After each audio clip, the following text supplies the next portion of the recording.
বৌমা, ও বৌমা, তোমার রান্না কতদূর? ওদিকে তোমার শ্বশুর মশাই তো বসে আছেন।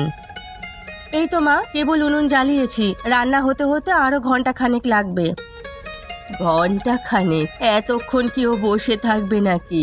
আজ প্রকাশের জন্য মেয়ে দেখতে যাওয়ার কথা, কখন খাবে আর কখন বেরোবে বলো তো?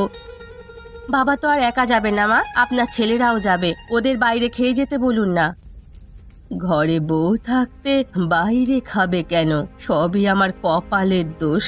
দেখে শুনে বউ এনেছিলাম, এখন বলে কি না বাইরে খাওয়া দাওয়া করতে। দেখে শুনে এনেছেন বলেই খাটিয়ে মারতে পারছেন। আর একটি বউ তো আসবে বাড়িতে, দেখবো তাকে কত খাটাতে পারেন। পরের বার বউ আনলে তোমার মতো মুখোরা আনবো না। গায়ের মেয়ে এনে আমার ঢের শিক্ষা হয়েছে।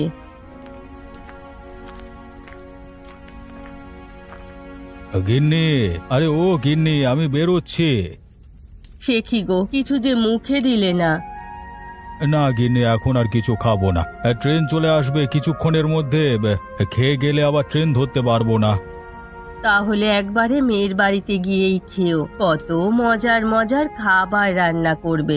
রাস্তায় আর কিছু খেও না, কেমন?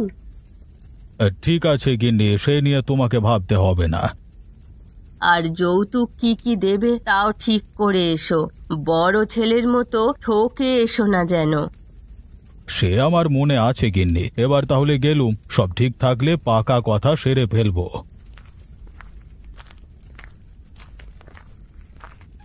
সে কি, তুমি বসে রইলে কেন? উনুন তো জ্বলছে, এবার হাঁড়িটা চড়াও। ওরা খাবে না বলে কি আমাকেও না খাইয়ে রাখবে নাকি? আমি রান্না শুরু করছি মা, আপনি ঘরে গিয়ে বসুন, ঠিক সময় খাবার পেয়ে যাবেন।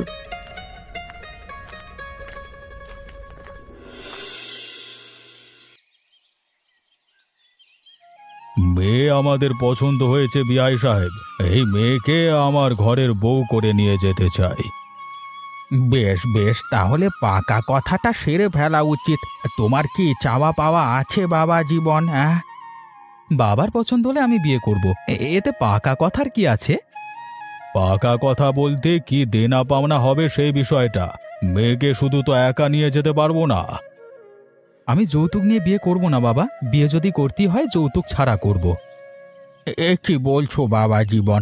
যৌতুক দিয়ে বিয়ে দেওয়াই তো দেশের নিয়ম। তুমি এর অন্যতায় করবে কেন? টাকা পয়সা নিয়ে